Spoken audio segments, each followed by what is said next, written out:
संध्याकाळच्या टायमान बरं जरा जाऊ दे, आपली झाराविरा बघू दे.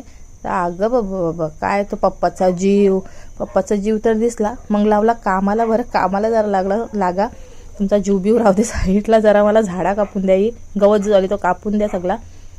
मग लागलं गवत कापायला. कामाला मस्त माणूस भेटला, नाहीतर माणूस हातात भेटला नसं. मग सांगितलं दुकानात राहायचं आहे मला, टाईम नाही, तुझं तू कर. आणि हा आहे हल्दीचा झाड, आणि मस्त असं झालं आहे हल्दीचं झाड.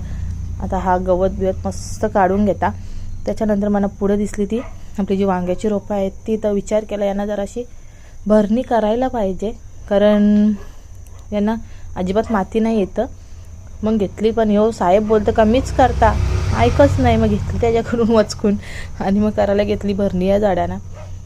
भरणी करता करता मला आठवण आलं की यांना थोडीशी आता गोवरी वगैरे काहीतरी टाकायला लागेल, किंवा काहीतरी आपला वर्मी कंपोस्ट वगैरे काहीतरी मागवायला लागेल. तर ऑनलाईन मी मागवते वर्मी कंपोस्ट. मी सध्या कुठे जात नाही आणायला, ऑनलाईनच मागवते. ऑनलाईन पण मस्त भेटतो, की असं नाही का आपल्याला असंच चांगला भेटतो.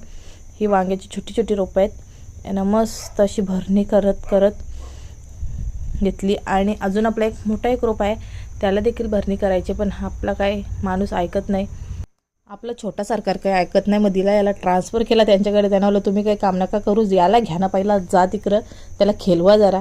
मग घेतला मीनीच सगळा हातान मस्त आपला कारभार, आणि सुरुवात केली भरणी करायला. माती एवढी कडक झाली, आणि तुम्हाला सांगतो इथं माती एवढी खरगाले ना, म्हणजे एवढी डगरातली माती ना, माती कमी आहे आणि डगरा जास्त आहेत. त्याच्यामुळे इथे जास्त करून मेथी कोथिंबीर इथं अजिबात या मातीत होत नाही. त्याच्यामुळे मेथी कोथिंबीर मला तर टेरेसवरतीच लावणार आहे मी, इथं काही लावणार नाही, कारण इथं अजिबात मेथी कोथिंबीर होतच नाही. त्याच्यानंतर आपला हा मोठावाला रोपटा आहे, याला देखील घेतला. याला बघा छोटंसं वांगा दिसत असेल तर तुम्हाला मी दाखवेन नंतर, आता नाही दाखवत. आता मी माझं काम करता, कारण अशी माती आहे ना की अजिबात निघत नाही. बघा तुम्ही दगडात अजिबात जागेवली हलत नाही ती.